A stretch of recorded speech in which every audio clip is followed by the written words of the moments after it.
시편 1편 봉독하겠습니다.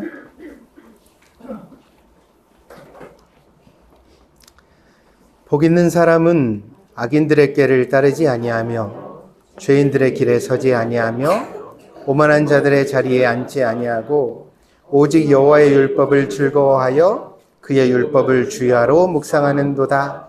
그는 시냇가에 심은 나무가 철을 따라 열매를 맺으며 그 잎사귀가 마르지 아니함 같으니 그가 하는 모든 일이 다 형통하리로다. 악인들은 그렇지 아니하며 오직 바람에 나는 겨와 같도다. 그러므로 악인들은 심판을 견디지 못하며 죄인들이 의인들의 모임에 들지 못하리로다. 무릇 의인들의 길은 여호와께서 인정하시나 악인들의 길은 망하리로다. 아멘.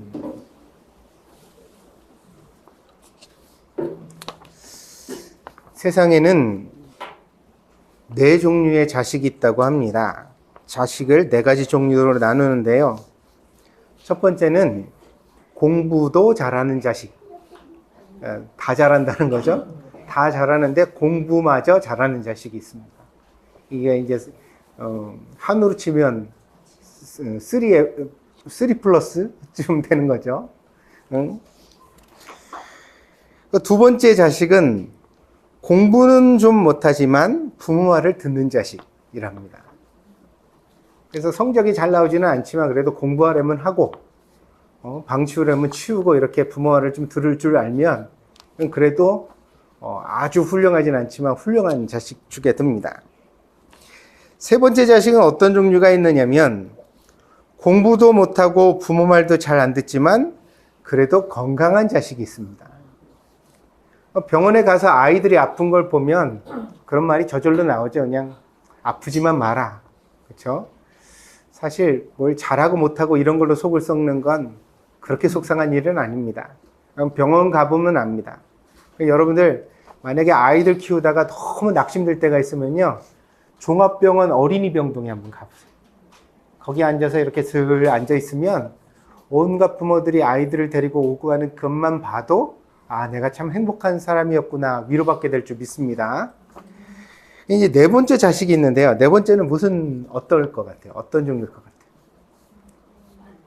네? 아니요.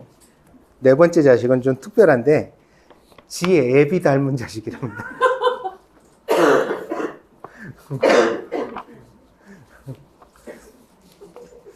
처음에 저는 이 말을 듣고서요. 이해를 못했어요. 이거 뭐지? 이게 뭐지? 아니, 자식이 아버지 닮으면 좋은 일 아닙니까? 근데 아마도 이 이야기 속에서 맥락으로 보면 점점 나빠지고 있잖아요. 근데 그 나쁨의 절정에다가 지 애비 닮은 자식을 갖다 놓은 걸 보니 문맥상 가장 하품을 이렇게 말하고 있는 것이라는 것을 알게 되었습니다. 시대가 아버지를 존경하지 못합니다. 아내에게 새끼밥을 차려달라고 했더니 삼식이라고 하고 재택근무해서 집에서 일을 하니까 제발 좀 나가라는 소리를 듣습니다. 누구 집인데 나가? 참, 누구 집인데 나가? 근데 옛날에는 와이프만 나가라고 그랬는데 요즘 이제 길어지다 보니까 애들도 나가라 했대요. 아빠 좀 나가 그런데요. 아버지들이 자식들을 훈계하면 더 이상 무겁게 받아들이지 않습니다. 요즘 아버지의 대표적인 이미지가 훈계하는 아버지가 아니에요. 뭐예요? 잔소리하는 아버지예요.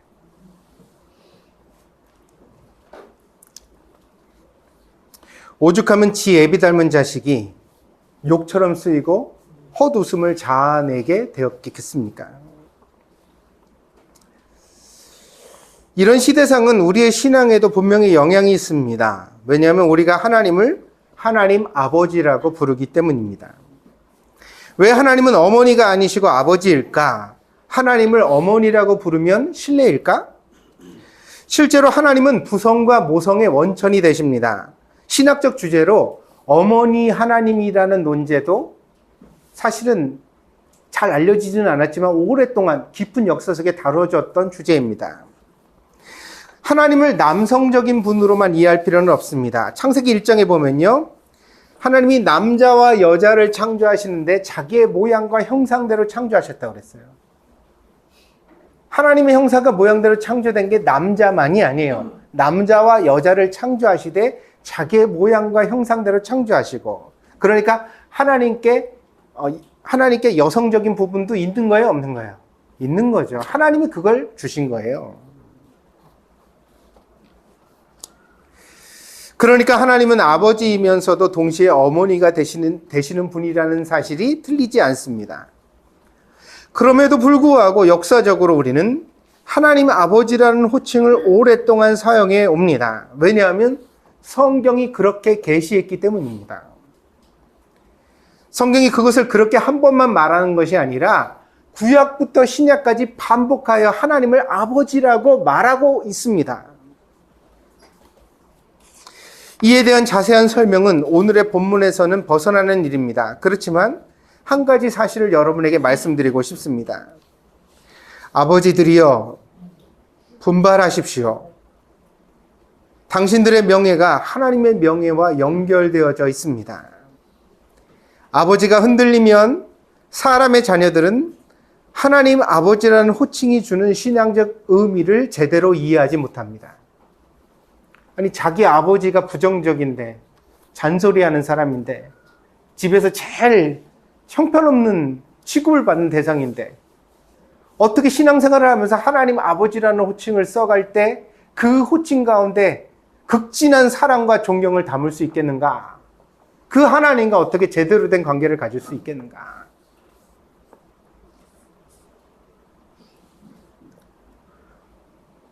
때문에 아버지는 막중한 사명을 가지고 자기의 자리를 고민할 필요가 있습니다.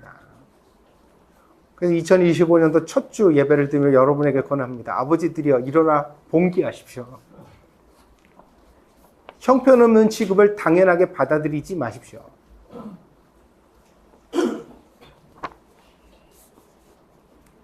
어떻게 하면 존경받을지를 고민하십시오. 가족들이 존경하도록 만드는 게 가족들의 신앙을 잘 보조하는 방법이 되기도 합니다. 2025년에는 가정마다 아버지가 건강하게, 명예롭게, 따뜻하게 바로 서는 한 해가 되기를 축복드립니다. 이 일이 부인들에게 해로운 일일까요? 아닙니다. 바로 선 아버지는 폭군이 아니기 때문입니다. 성경적으로, 신앙적으로 바로 선 아버지는 남편에게 의지할 만한 배필이 되어지고 자녀들에게는 든든한 울타리가 될 줄 믿습니다. 근데 이걸 하다 보면 실수하거나 못할 때도 있거든요. 근데 우리가 그럴 때도 사실은 격려가 필요한 거예요. 왜냐하면 처음부터 잘하는 사람이 없으니까. 제가 고백드리죠. 저는 결혼을 일찍 하고 27살에 아버지가 됐는데 첫 애가 태어나니까 너무 당혹스럽더라고요. 그 아버지라는 이름을 내가 어떻게 감당해야 될지 27살에 진짜 막막했어요. 겁이 났어요. 근데 한 2년쯤 지나서 29살쯤 되었을 때 우리 둘째가 태어났는데 그때는 뭘 좀 어떻게 해야 되는지 알겠더라고요. 일단 부인이 먹고 싶다 그러면 다 사주고 기저귀도 척척 갈아주고 잠자다가 일어나서 분유도 타가지고 먹이고 울고 있으면 안아가지고 이렇게 재우고 이런 것들을 할 수 있게 되더라고요. 처음부터 잘하는 건 아닙니다. 그러나 믿음을 가지고 기대하고 격려하며 손잡아 줄 때 우리가 함께 되어가는 과정 속에 있는 줄 믿습니다. 근데 이제 오늘날 현대의 문제는 뭐냐면 못하는 아버지들이 잘하기도 전에 천덕꾸러기가 되어버린 데 있다는 거예요. 아버지의 말에 권위가 서기도 전에 아버지가 자식들의 존경도 받기 전에 받아야 되는 거거든요, 당연히. 믿습니까? 모든 자녀들은 아버지를 존경해야 되는 거예요. 그래야 건강한 인간으로 커가고 가정이 든든해지는 거거든요. 근데 그러기도 되기 전에 조금 못한다고 그래서 실수한다고 그래서 부족하다고 그래서 그걸 막 해대고 욕하고 비난하고 나무라고 막 그렇게 하다 보니까 어느 순간인가 어떻게 됐어요? 아버지가 자리가 없어져 버렸어요.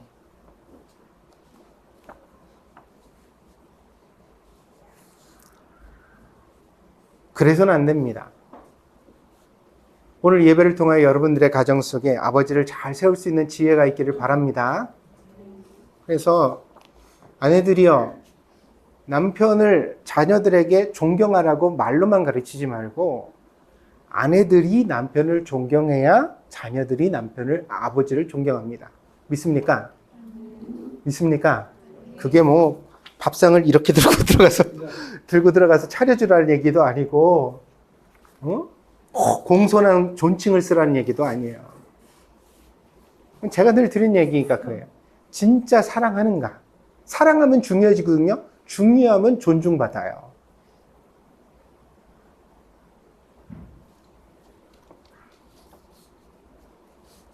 온 가족이 여행을 가게 됐습니다. 아내가 아파요. 그럼 어떻게 해요? 예약금 넣어놨던 거 다 날리더라도, 야, 너가 엄마 아프니까 우리 다 포기다. 안 간다. 그래. 근데 어느 집은요? 반대거든요. 뭐래요? 돈 넣은 거 아까우니까 아파도 당신이 가야 돼. 무조건 가족을 위해서 당신. 그럼 묻고 싶은 거예요. 뭐예요? 돈이 귀한 거예요? 와이프가 귀한 거예요?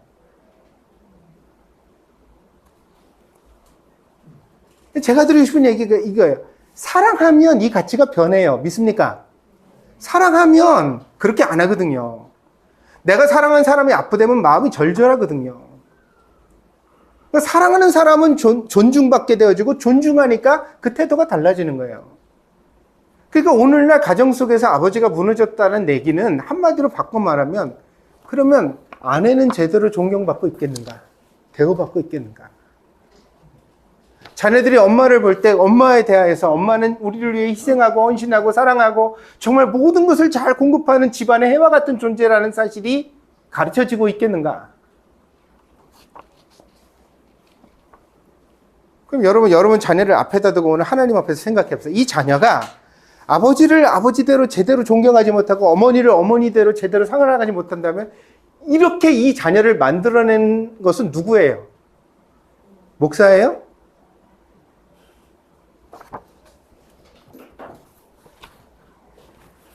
제가 주일학교 가서 엄마 아빠 무시하라고 가르쳤어요? 설교했어요?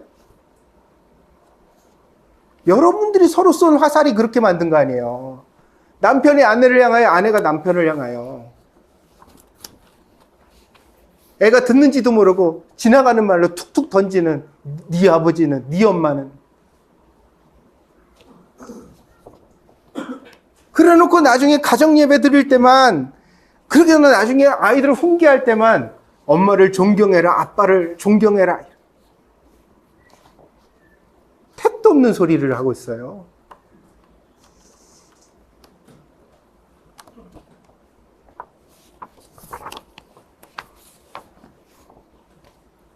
새해 첫 주부터 거치네요. 근데 진심으로 드리는 말입니다. 사랑해야 됩니다. 믿습니까?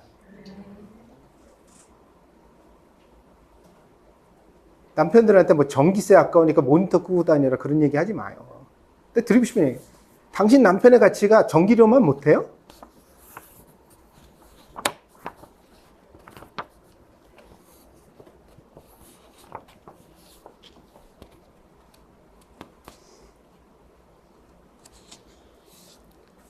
요 얘기는 여기까지만 합시다. 또 하면 여러분이 남체하시는 것 같으니까 여기까지만 하고. 자, 잘하자는 얘기를 드리는 거예요. 그러니까 새해에는 부부지간에 서로 뜨겁게 사랑합시다. 아멘? 진짜로 사랑해 봅시다. 안 되니까 기도하면서 사랑해 봅시다. 우리한테는 이미 쌓여져 있는 실망감이 많아요. 그래서 안 되는 거야. 그러니까 이걸 넘어서야 되거든요. 내 힘으로 못해요. 불가능한 일을 행하시고, 믿습니까? 세상에 아내와 남편이 서로 사랑하는 일보다 불가능한 일은 없어, 요즘에. 근데 그 일을 하나님은 행하실 수 있어. 믿습니까? 그럼 기도하면서 2025년대는 한번 해봅시다. 기도하면서 해봅시다. 우리는 하나님의 자녀입니다. 그렇다면 우리는 하나님께 어떤 자녀일까요? 앞에서는 자녀에게 4가지 종류가 있다고 그랬는데 오늘 시편 1편은 하나님 앞에 2가지 종류의 자녀가 있다는 것을 말해줍니다. 그 성경적 관점을 배우기 위하여 오늘 성경을 피게 됩니다.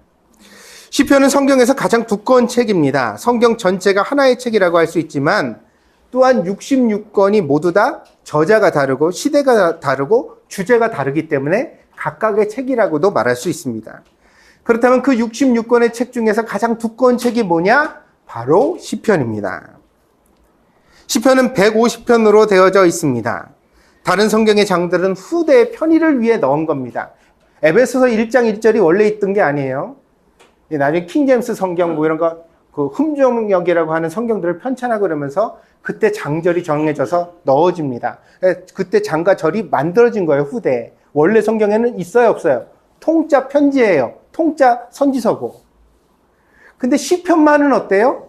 원래부터가 1편, 2편, 3편, 4편, 150편까지 나눠져 있었어요.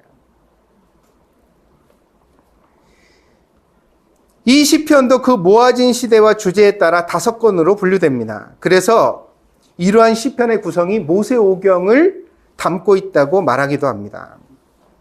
이 엄청난 여정의 시작이 시편 1편이에요.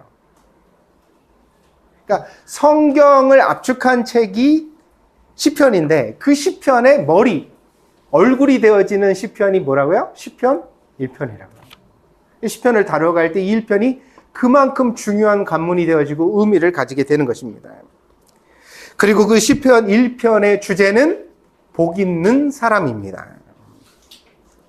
우리가 새해가 되면 항상 새해 복 많이 받으라는 인사를 합니다. 그렇다면 도대체 어떤 복을 기대하는 것일까요? 우리가 새해 복 많이 받으세요 라고 인사를 할 때 그 복은 건강하고 돈 많이 벌고 시험에 합격하고 교통안전하고, 그죠? 하여튼 만사형통하라는 의미를 담아서 복이라는 말에 씁니다. 그러나 시편 1편이 말하는 복은 그런 의미가 아닙니다.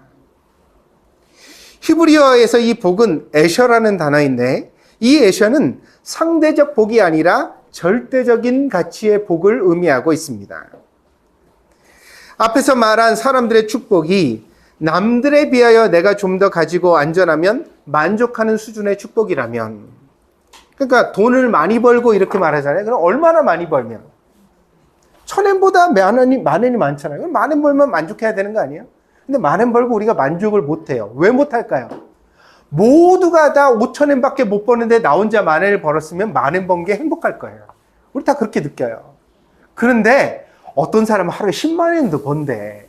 어떤 사람은 50만 엔도 번대. 근데 나는 알바 가서 하루 종일 일하고 만 원밖에 못 벌었어. 여기서 우리가 어떻게 되어져요?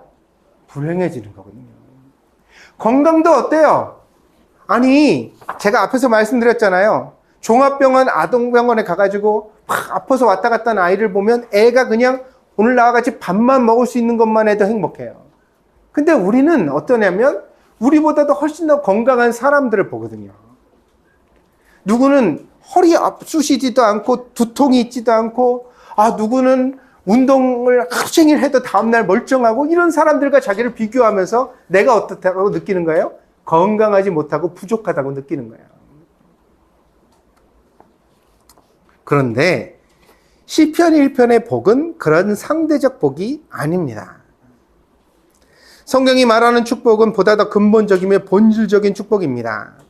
그러니까 나의 만족을 의미하는 복이 아니라 하나님이 보시기에 만족스러운 상태를 복이라고 말하고 있어요. 그 시편 1편에서 복 있는 사람은 그럴 때 이 복은 내가 이제 더 돈도 필요 없고 건강도 필요 없고 이쯤이면 내가 됐다 생각하는 상태가 아니라 뭐예요? 하나님이 보셨을 때 그나마 하면 됐다라고 말씀하시는 상태. 그래서 시편 1편을 올바르게 이해하기 위해서는 내 편의 복으로 여길 것이 아니라 하나님의 편에서 봤을 때 이쁘고 사랑스러운 상태가 무엇인가를 이해하는 지혜가 필요해진다는 것입니다. 그래서 이 성경 시편 1편을요, 믿음이 없는 사람들에게 읽어주면 이해가 안 가요. 시절을 쫓아 과실을 맺으며 그 잎사귀가 마르지 아니한 같아. 그게 뭐 어쩌다는 거야? 그게 뭐 어쩌라고? 아니, 복 있는 사람은 심으면 100배를 거두고 하는 일은 막 형통하고 네가 왕이 될 것이며 너의 자손들이 천대 만대 막 부귀를 누리게 될 것이다, 이렇게 나와야 될 것 같은데 그게 아니라는 거야. 하나님이 바라시는 축복의 의미가 다르다는 거죠. 그렇다면 하나님이 우리가 어떤 사람이 됐을 때 만족하실까요? 여기에는 소극적 조건과 적극적 조건이 있습니다. 최소한 하지 말아라 라는 말이 3가지 나오고, 다음에 하나님이 이것을 가장 기뻐하신다 라는 조건이 1가지 나옵니다. 하지 말라는 첫 번째 조건은 악인의 꾀를 따르지 말라는 것입니다. 악인으로 번역된 히브리어 라사는 범죄 의도를 가진 사악한 사람을 뜻합니다. 자기 이익을 위하여 수단과 방법을 가리지 않는 사람들입니다. 그런데 이런 사람들과 복 있는 사람이 되기 위해서는 구별되어져야 됩니다. 근데 어떻게 되냐? 꾀를 따르지 말아야 합니다. 꾀를 따른다는 표현은 이런 사람과 의논하여 방법을 도모한다는 뜻입니다. 그러니까 이 사악한 사람이 사악하다는 걸 모를 리가 없어요. 그래서 우리가 평소에 이런 사람을 비난하며 삽니다. 싫어하죠.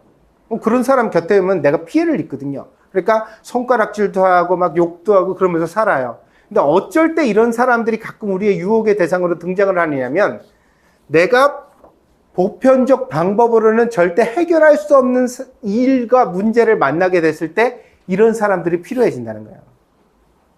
해결사.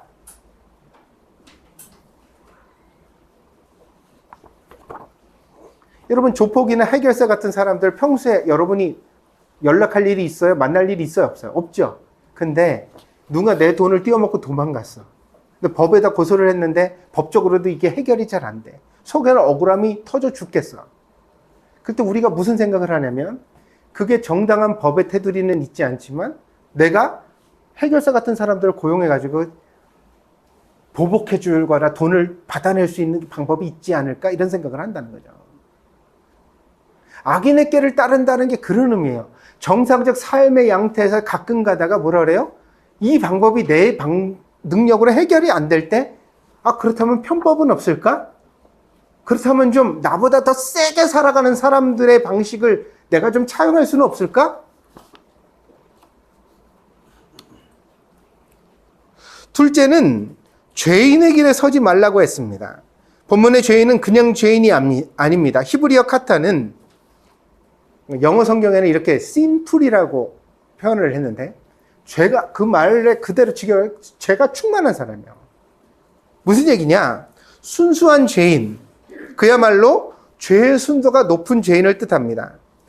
성경이 죄를 말할 때 허물과 고범죄가 있습니다. 허물은 내가 연약해서 부지 중에 알지 못하고 짓는 죄입니다. 인간의 나약함이 죄로 발현되어지는 것입니다. 근데 이것과 다르게 고범죄라는 게 있습니다. 고의로 범하는 죄, 죄인 줄 알면서도 짓는 죄, 배고파서 빵을 훔친다거나 화가 나서 갑자기 자기도 모르게 주먹이 나간다는 것은 인간의 허물에 불과합니다. 그러나 내가 누군가를 속여서 이득을 보기 위해 사기를 계획할 때 계획을 세우잖아요. 그 일을 교묘하게 실행해 나가죠. 그 과정이 이미 악한 의도가 깊이 인격에 개입되어 있는 거예요. 1절의 죄인은 그 의도된 범죄로 자기의 인격이 가득 찬 사람을 뜻합니다. 그러니까 이런 사람들은요, 우리가 보편적으로 말할 때 굉장히 이미지가 안 좋아요. 왜냐하면 그 사람을, 누구누구 사람을 떠올리잖아요? 그러면 우리한테 욕이 같이 떠오르기 때문이야. 너 김철수 알아? 그러면 대뜸 나오는 말이, 김철수? 그 사기꾼 새끼? 이렇게. 왜냐면 만나서 대해볼 때마다 이 사람은 한 번만 그런 게 아니거든요. 한 번만 사기를 친 사람을 그렇게 표현하는 경우는 없어요. 근데 이걸 수도 없이 그렇게 살아오는 사람, 그 사람의 인격과 죄를 분리해낼 수가 없는 거야. 죄가 그 사람의 특징이 되어버린 사람.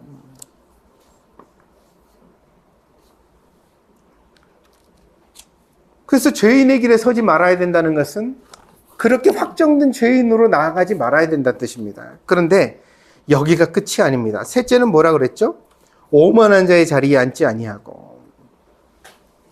성경에서 오만 혹은 교만은 하나님이 없다는 생각에 지배를 받는 것을 뜻합니다. 사람이 죄를 짓더라도 가끔은 양심의 가책을 받거나 회개의 눈물을 흘릴 가능성이 있습니다. 그래서 예배 때 나와가지고 어떤 사람이 막 예배를 드리다가 혼자서 막 찬송을 듣다가 훌쩍훌쩍 눈물이 나고 그러잖아요. 그러면 그 궁상 떨지지 마. 그거 아니에요. 그렇게 나는 눈물은 궁상이 아니라 뭐냐면 그 사람이 아직은 하나님 앞에 자기를 깨달을 줄 아는 은혜가 있다는 뜻입니다. 아멘? 그러니까 설사 그 행동은 용서가 안 될지라도 그런 모형이라도 있는 사람은 가능성이 있는 거예요. 뭔가 가능성이 있는 거예요. 그런데 오만한 자의 특징은 더 이상 가책도 회개도 후회도 없다는 것입니다. 더 무서운 사실은 이런 사람에게는 앞으로 개선될 여지가 없다고 성경이 선언하는 데 있습니다. 오만한 자의 자리에 앉지 아니하고. 근데 앉는다는 뜻이 성경 원문의 뜻은 주소를 정한다 그러대. 네 주소가 거기야. 오만한 자의 자리로 네 주소를 정했어. 바뀌지 않아요, 이제는. 이 사람은 회개할 가능성이 없다는 뜻이에요. 그래서 시편 1편은 죄인의 타락을 점진적 기법으로 묘사하고 있습니다.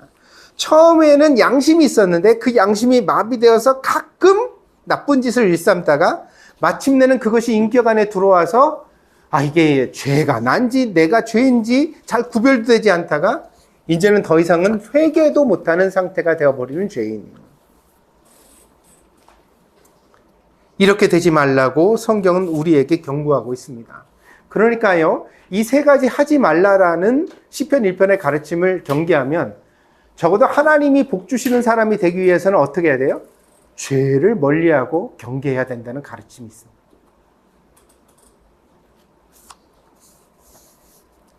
나쁜 말, 나쁜 생각, 나쁜 행동들 흔히 범한다고 생각하고 만만히 여기다가는 큰일 난다는 거죠. 처음에는 작게 시작하지만 나중에는 그 죄가 나를 잡아먹을 수도 있다.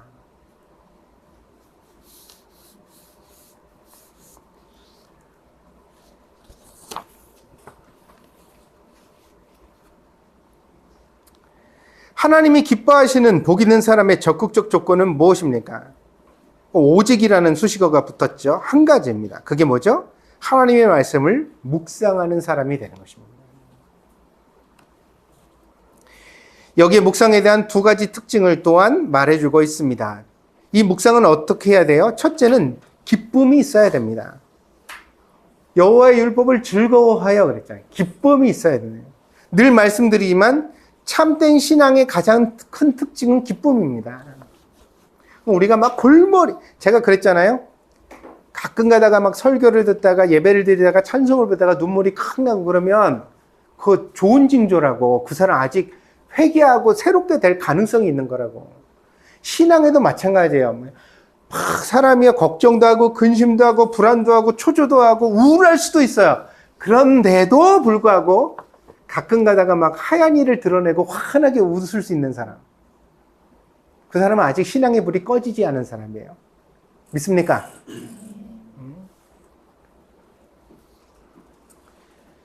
기쁨을 상실한 신앙은 성경적으로 보았을 때 참된 것이라고 볼 수 없을 정도입니다. 다만 우리가 세상에서 누리는 기쁨과 신앙을 통해 누리는 말씀의 기쁨은 좀 다릅니다. 그래서 성경을 읽거나 설교를 듣다가 혹은 그와 관련된 책을 보다가 막 마음이 뭉클해지고 눈물이 나고 이런 것들 있잖아요. 이것도 눈물을 흘리지만 사실은 성경적 언어의 표현으로 바꾸면 이게 뭐냐면 여호와의 율법을 즐거워하여라는 의미예요. 이게 무슨 얘기예요? 하나님의 말씀이 여러분의 마음을 퉁 때릴 때 말씀이 여러분의 마음을 퉁 때리는 순간 하나님 맞아요. 그 말씀 들려요. 그 말씀을 알겠어요. 그러면서 반응할 수 있는 마음의 상태. 이걸 뭐라 그래요? 여호와의 율법을 즐거워한다고 표현하는 거예요. 오늘 여러분의 말씀 속에 마음 속에 말씀에 대한 즐거움이 있기를 축복드립니다. 히랍의 철학자이자 수학자였던 아르키메데스는 히에론 2세에게 한 가지 의뢰를 받게 됩니다. 그게 뭐냐면 히에론 2세가 세상에 다시요. 신에게 바칠 금관을 만들었어요. 다시 없는 금관을 만들었어요. 너무 정교한 금관을 가지고 왔는데 그걸 딱 보는 순간 이 왕한테 한 가지 의심이 들었습니다. 뭐냐면 이게 과연 진짜 순금일까? 여러분 그런 생각 해보세요? 안 해보세요? 순금일까? 이 생각이 들죠. 그래가지고 그거를 아르키메데스에게 의뢰합니다. 뭐라고 하냐? 이 금관이 진짜 순금인지를 확인해달라. 그런데 너무 정교하게 만들었으니까 이걸 깨트리면 된다 안 된다?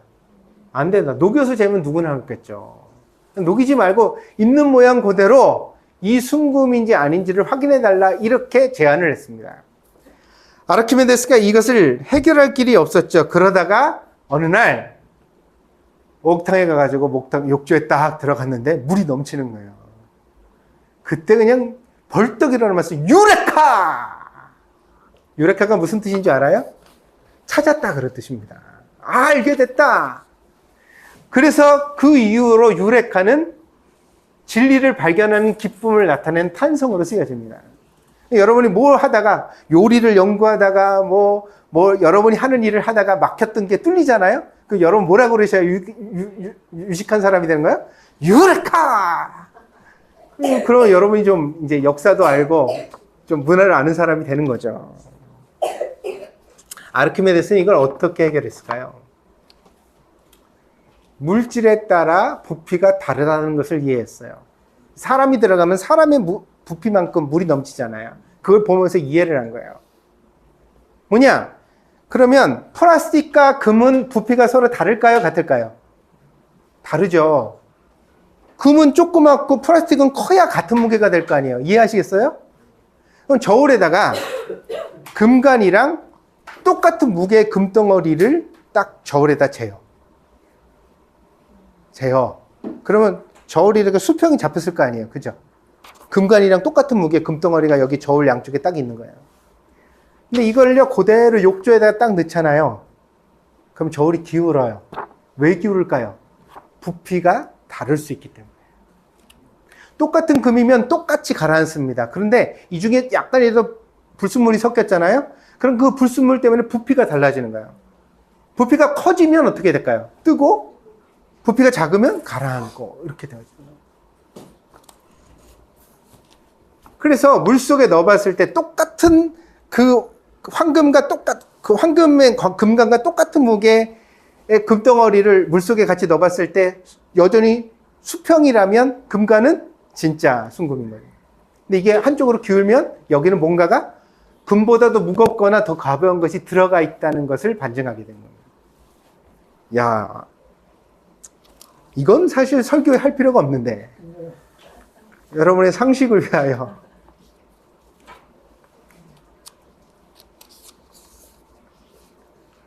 제가 드리고 싶은 얘기는 여러분도 지금 이 얘기를 되게 귀담아 들으시거든요. 왜냐하면 어딘가 써먹기 위해서 누군가한테 하기 위하여 우리에겐 그런 지적 욕구가 있어요. 알고 싶은 걸 알고 싶어하는. 뭔가를 안다는 것이 주는 즐거움이 있다는 거죠. 공자는 조문도 석사가이라는 말을 남겼습니다. 이 말을 해석하면 아침에 도를 듣는다면 저녁에 죽어도 좋겠다는 뜻입니다. 학문을 하는 자에게는 유레카 혹은 석사가이의 떨림, 흥분, 감동, 기쁨이 있다는 것입니다.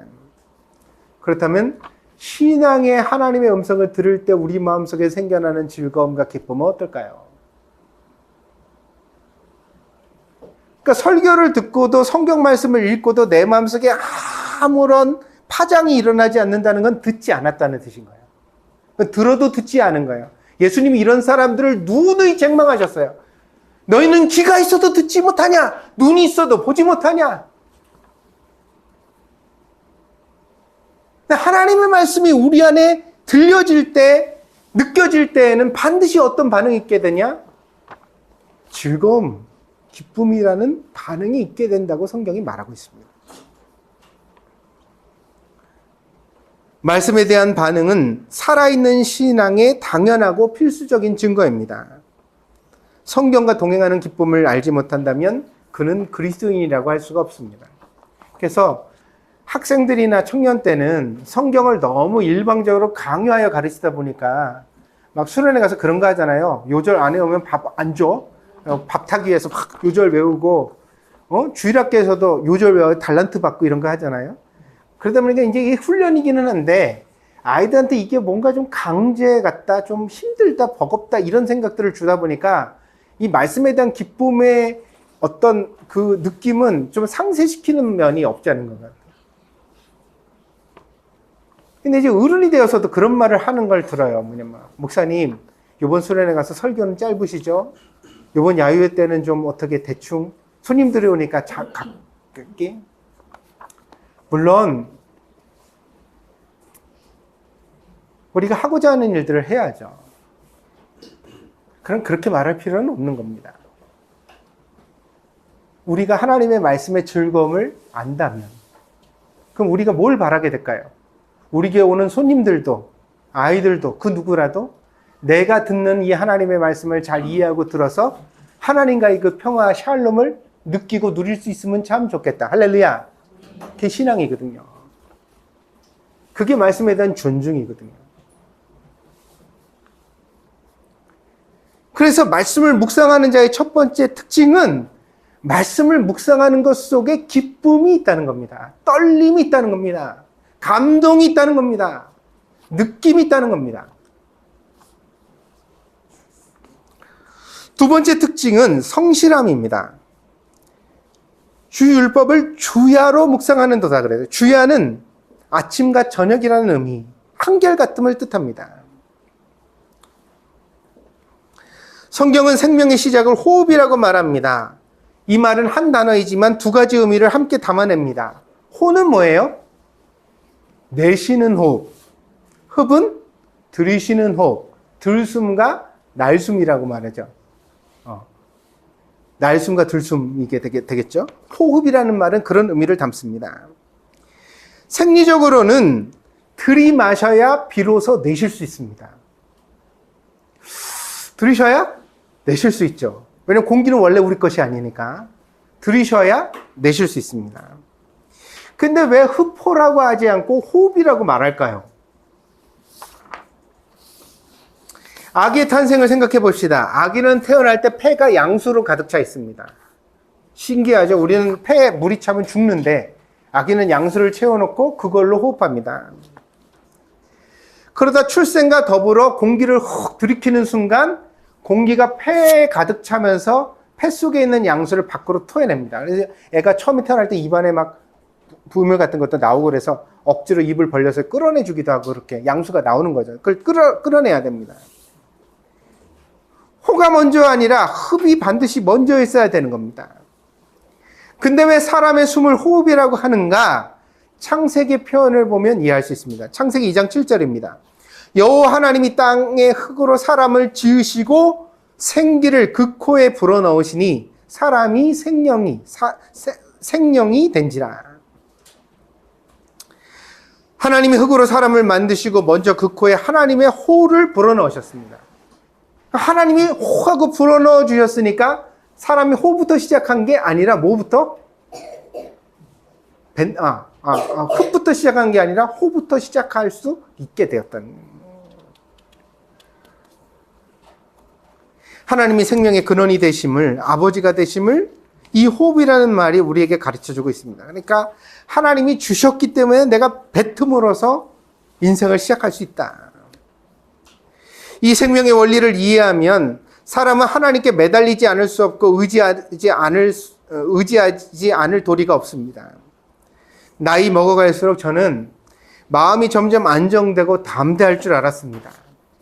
그래서 한 40대쯤 되면 걱정도 잘 없고 두려움도 없고 그런 사람이 될 줄 알았어요. 근데 여러분들 40대 다 넘으셨잖아요. 어떻습니까, 여러분들? 젊은 시절 여러분이 꿈꾸셨던 것처럼 그렇게 담대하고 두려움 없는 안정적인 사람이 되시고 있습니까? 몸은 쇠약하고 정신은 점점 무디어 갑니다. 아침에 읽은 것이 오후에 기억이 나지 않습니다. 느낌상으로는 지금도 공부를 잘할 수 있을 것 같은데 하던 공부는 계속할 수 있는 것 같습니다. 근데 새로운 걸 뭘 접하려고 그러면 기억이 안 나요. 읽으면서 의미가 잘 들어오질 않아요. 평생 공부하는 목사도 그런데 여러분은 오죽하시겠어요?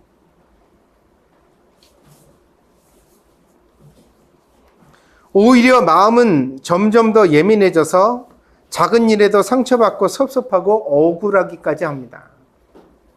옛날에는 나 혼자 탁 가가지고 바람 쐬고 오면 다 털어버릴 수 있었는데 요즘 뭔가 속상한 일이 생기면 나이 먹어갈수록 어때요?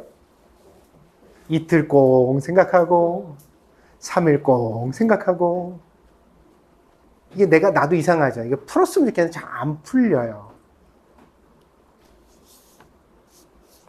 그러니까 이렇게 잘 안 풀리는 사람의 특징을 우리가 변명하기 위해서 뭐라고 말해요? 갱년기 우울증이 무슨 권태기니 뭐 이런 말을 갖다 붙이는데 그 말을 한마디로 하면 우리 마음이 내 뜻대로 잘 안 된다는 뜻입니다.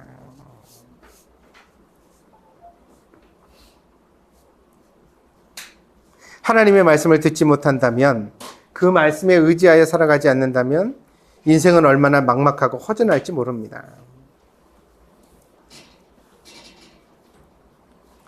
그래서 오늘 이제 주야로 그 말씀을 묵상하는 도다 이 말씀을 여러분이 오해하지 마셨으면 좋겠어요. 무슨 얘기냐면, 열심히 해야 되는 거구나. 아침과 저녁으로 성경을 읽는 습관을 가져야 되는구나. 그 뜻이 아니에요. 왜냐하면 아무리 열정적인 습관도 인생의 긴 날을 다 채우지는 못해요. 그게 내가 억지로 한다면.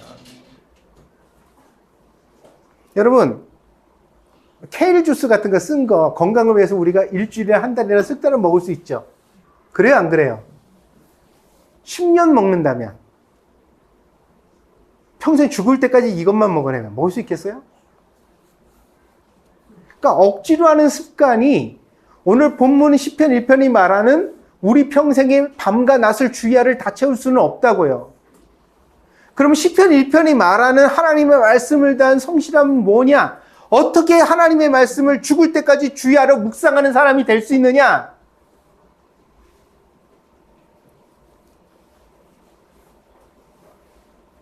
인생의 나약함을 깨닫고 하나님 앞에 도우심을 구하는 마음이 없으면 불가능한 일입니다. 내가 얼마나 허술한 존재인지를 날마다 살아가면서 깨달아야 되는 거예요. 그리고 그 허술함을 누구와 해결해요? 하나님과 해결하는 신앙의 마음을 가지고 있는 거예요. 이 사람이 아침에도 실수를 하면 하나님 내가 또 이러네요. 하나님 나를 도와주세요. 그러면서 관련된 성경 구절을 마음속에 암송하고, 내가 진짜 이런 일로 인하여 악인에게 넘어가거나 죄인의 길에 서거나 오만한 자의 자리에 앉는 사람 되지 않도록 하나님 나를 도와주세요라는 간절한 기도를 가지고 살아가는 사람이에요.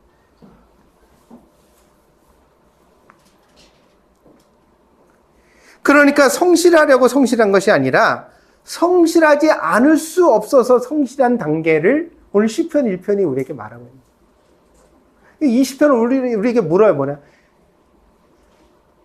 당신 자신이 연약하다는 사실을 이해하는가? 알고 있는가? 깨닫고 있는가? 그걸 날마다 절감하고 있는가? 그걸 포기하지 않고 고치려고 하는가?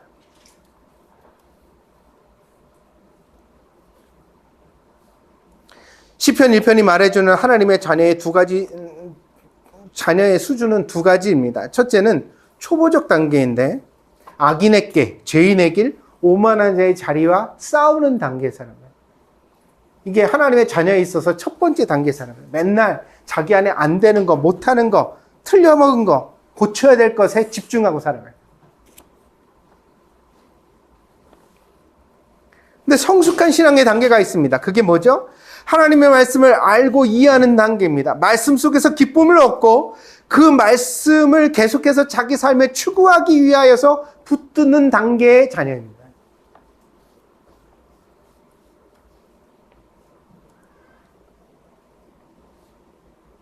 말씀이 낮과 밤으로 마음에서 떠나지 않아서 그 말씀이 그 사람의 목적이 되고 그 사람의 삶의 방식이 되는 수준의 신앙인입니다.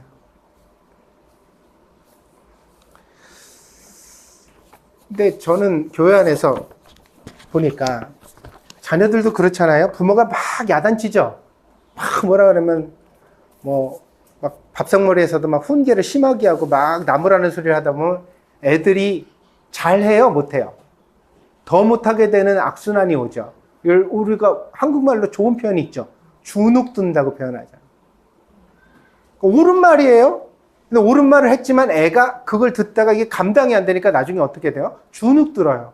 그러면 오히려 더 역효과가 나타나요. 더 잘하던 것도 못하게 되어지는 거예요. 근데 훈계도 적당히 해야 되는 거예요. 잠언에 나오는 말씀처럼 훈계도 적당히 해야 돼. 애가 죽도록 때리면 안 되는 거예요. 적당히 해야 됩니다. 믿습니까? 근데 오늘날 교회에서는 주눅든 신자들이 되게 많아요. 하나님 말씀을 즐겁게 여기고 그 말씀과 묵상하는 인격적 관계 속에서 하나님과 잘 소통하면서 살아가는 신앙인이 아니라 맨날 자기 못하는 부분, 부족한 거, 고쳐야 될 거, 악인의 꾀, 죄인의 길, 오만한 자의 자리, 나한테 이게 없을까? 저게 부족할까? 근데 이 초보적 단계로 신앙생활을 하면 하나님이 기뻐하시는 신자가 될 수 없습니다. 그래서 뭐라 해요? 오직 여호와의 율법을 즐거워요. 앞에 것을 안 한다고 해서 하나님이 기뻐하시는 복 있는 사람이 되는 게 아니에요. 그건 기초적 바탕이에요. 그러니까 오히려 하나님의 말씀을 묵상하면 악인의 꾀도 떠나고 죄인의 길도 떠나고 오만한 자의 자리도 떠나게 될 줄 믿습니다. 그러니까 신자가 되는 유일한 길은 하나인 거예요. 뭐예요? 말씀과 인격적 관계를 가지고 살아가는 사람, 묵상하는 사람이 되는 것. 성경을 읽고 그 성경을 글로 보는 것이 아니라 하나님과의 나의 마음의 대화로 받아들이고 이해할 수 있는 사람이 되어지는 것. 하나님은 당신의 마음속에 오늘 무슨 말씀을 주십니까? 그 말씀을 듣고 당신은 어떻게 살아가고 있습니까? 오늘 그것을 우리가 마음속에다 깊이 고민해 볼 수 있는 이 주일이 되어지기를 바랍니다. 기도하겠습니다.